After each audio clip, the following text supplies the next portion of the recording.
So you may notice that there's something missing on the porch from a previous video of me making videos on the porch.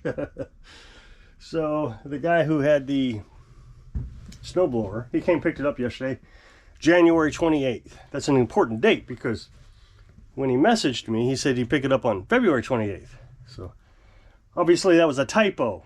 And the thing is, it never occurred to me that it might have been a typo. So when he actually called, forcing Carolyn to pick up the phone. She hates the phone. Oh, absolutely hates it. So she answered the phone. I was outside on the beast. Well, yesterday's video I was making, I guess I was cleaning up the brush from the tree. So she's running down the hill trying to get the phone to me. Had I known it was going to be January, I would have been more available so she didn't have to answer the phone, or I'd have taken the phone with me. But well, I do appreciate it. She answered the phone. So he came over and gave me the money plus an extra $5 for storage fees, which I thought was very kind. I appreciated that. I didn't charge him for storage because he was honest that he was going to be running behind. I mean, as long as I know that you're going to pick up your equipment, and he's a really good customer. That's the fourth piece of equipment that I've worked on for him. And I really do think there might be potential that he'll bring other people to my location. He lives over there in Kansas. I thought it was Kansas City, but he's actually in Kansas. And he's got a piece of property here. So, you know, he's got friends that may want to get their mower worked on real cheap down here in Hillbilly Town. But while he was here, he was admiring my wood pile. Of course, it's a lot smaller than it used to be. And every time I pick this up, some of it falls over. I mean, I just picked it up not that long ago, maybe 3 weeks ago, and it fell over again. What it is that freezing of the soil picks up the wood pile and sets it back down, so it falls over.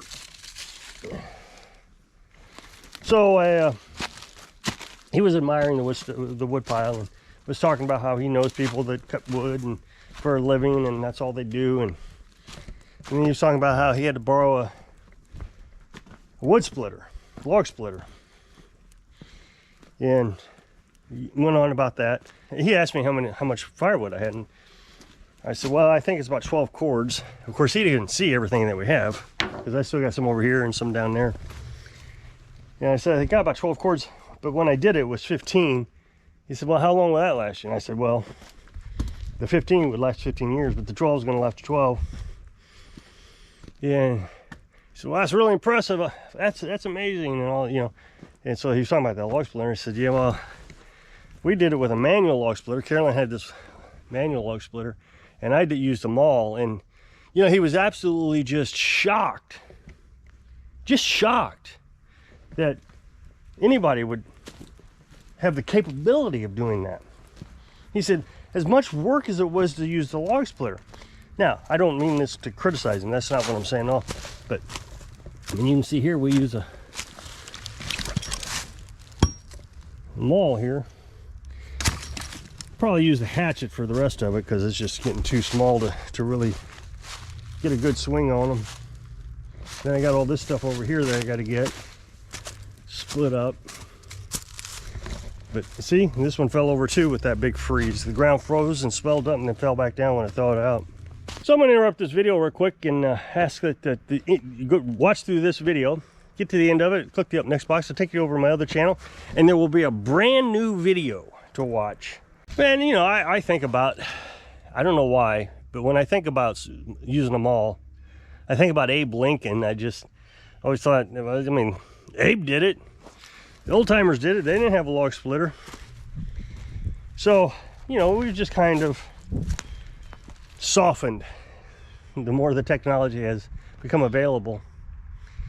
But what I find so amazing about that is as shocked as he was, I guess YouTube has kind of got me a little bit scarred. Or we had a possum out last night and got into the trash, and I'm finding it everywhere. The comment section, obviously I've talked about the comment section a lot, has made it really sound like that I have no idea what I'm doing. I don't have the capability to do anything. I mean, I've been called a wimp so many times it's not even funny. Especially when I'm canning food. They just absolutely refuse to believe that a guy should be canning food. That's a terrible idea. So the wimp word is used, well, not wimp. I'm called wussy. That's probably a better word, except you got to replace the W with a P, because I'm just and the thing is, I'm not a big guy. I mean, and that's obvious. I mean, there's troll channels out there who make it quite clear that if you're my stature, you're not worthy of anything. I mean, they make derogatory statements about my size a lot. So obviously I'm just not capable of doing anything. But I split 12 cords of wood, 15 cords of wood, plus all this, and for them all. And what I just find that ironic that these big tough men come in telling me I'm a wussy, and they haven't really done anything. They're just sit around at home on the keyboard talking about how tough they are. You got their piercings and tattoos, and they're all, I'm the king of everybody. And so they come in there, what do they call that? Keyboard commandos or whatever. And they're just typing up a storm about how great they are and how big of a wussy I am because I can food, forgetting that I've just split by hand with them all. With Carolyn's help with that little log splitter, 12 cords of wood, 15 cords of wood. I know it's not a lot. I mean, Lincoln probably split 12 cords every year, 15 cords every year. And I did it once. But it's still, I think, impressive. And I'm not trying to brag. It was actually kind of shocking to me, the surprise that guy had yesterday when he came over to pick up that snowblower. But that's kind of understandable. I mean, he's got a snowblower. When I shovel snow, I try to use the Beast lawnmower blades. If that doesn't work, then I get the shovel. So it's just a different mindset, I guess. I just find it really incredible that, some of the toughest men, I guess I should explain a little bit. I've always considered myself, I was a small guy in high school. A small guy. When I went into high school, I weighed 95 pounds. But by the time I got out of high school, I think I weighed 119. And then when I was in the military, I remember being weighed on the ship one time. I was 135. So I've never really been a big guy. Now I'm at 175. I've been up as high as 200, but since I got on the carnivore diet, I came down to 175, and I've kind of stagnated there, which is great. I mean, it's probably a good weight to be, but my arms are small, just twigs. But I think, quite honestly, there's not a lot of fat on it. It's all muscle. And I do see myself being able to do things that bigger guys can't do. But as a result of being so small in high school, it was easy for the bigger guys to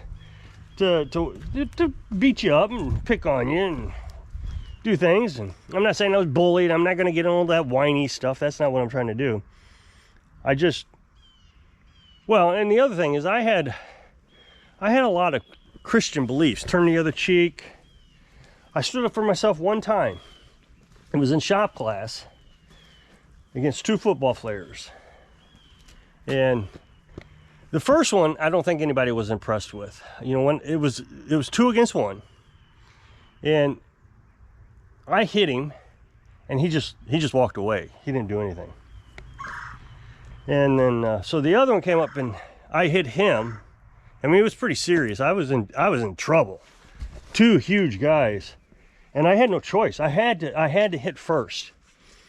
So I hit him, and he hit me back, and I just went down right there in the middle of shop class. And I don't remember actually being hit or being on the floor.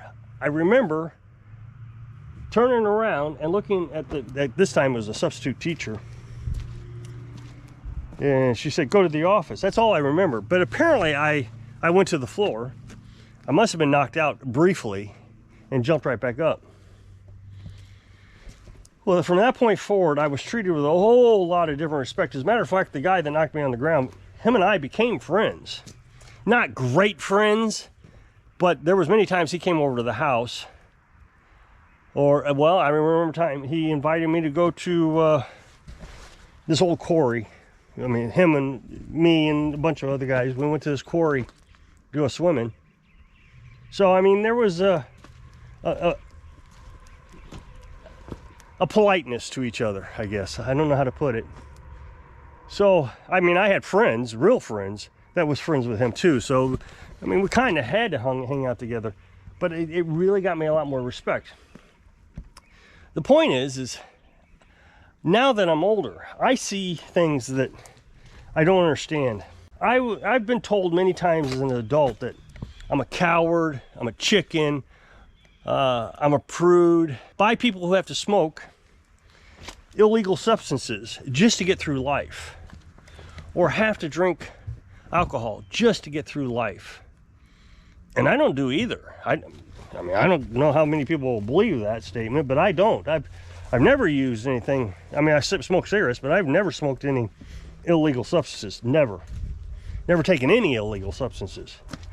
And as alcohol goes, I would say when I was in the military and when I just got out of the military, so in my 20s, I consumed quite a bit, but it wasn't that I was going home and drinking and, you know, in sorrow. I was out chasing girls is what I was doing in bars. So, I mean, yeah, it was, I think everybody goes through that time. But once I adopted my daughter, and I just didn't do it anymore. I mean, I had a few beers during that marriage and raising my daughter. I went over to neighbor's house a couple times. So, I mean, I can almost remember every time after I adopted my daughter that I went out drinking. But it was nothing serious. And Carolyn and I have been together 10 years and we haven't drank anything. Nothing. So here I'm being told that I'm a wimp, I'm a wussy, I'm a coward.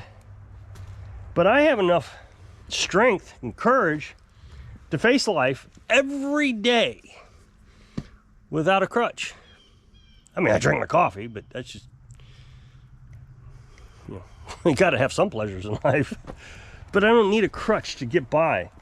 I don't need to worry about my anxieties and my fears. And so here we have bullies who can't get through the day without drinking and telling you how wimpy you are. It is incredible. And I'm sure the comment section is just going to light up. I used to split wood, you know, when I was, you know, and I'll hear all kinds of stuff. But I used a maul, what, 4 years ago? So I would have been 49 years old. You know, I'm just starting to get up there in age where that's quite the effort. We cleaned this property by hand. We didn't have riding mowers back then. So I just find it interesting that the guy who is the wimpiest, got picked on the most in high school, doesn't have the ability to function in life. I'm a prude, a coward, because I don't do those things. By people who can't get through life without a crutch. I just find it amazing. And the thing is these people are the same ones that will measure their strength by how many people they've beat up. And I haven't. I mean, if we want to look at my strength as the amount of people I beat up, my strength came from getting beat up, from being knocked on the ground, and getting back up, ready for another one. Everybody said there is no way I would have faced off with that guy. He was one of the toughest guys in high school. And I stood up to him, and not only did I stand up to him, I stood up to him a second time, ready for round two. You know, that's courage. So you're telling me the guy that, you know, has to have a crutch to get through life, won't stand up to the toughest guy in high school, is the mark of courage. But the guy who doesn't drink, splits firewood, and stands up to the toughest guy in high school is the coward and the wuss. I don't know. I mean, I've read the dictionary a few times. I Google things a lot, and my definition of those words are slightly different than what apparently everybody else makes it out to be. Apparently, you're a tough guy if you need a crutch. Okay, so if you'll click this up next box, it'll take you to a brand new video on my other channel. So if I can inspire you to be the wimp so you can live your dreams. Thanks for watching.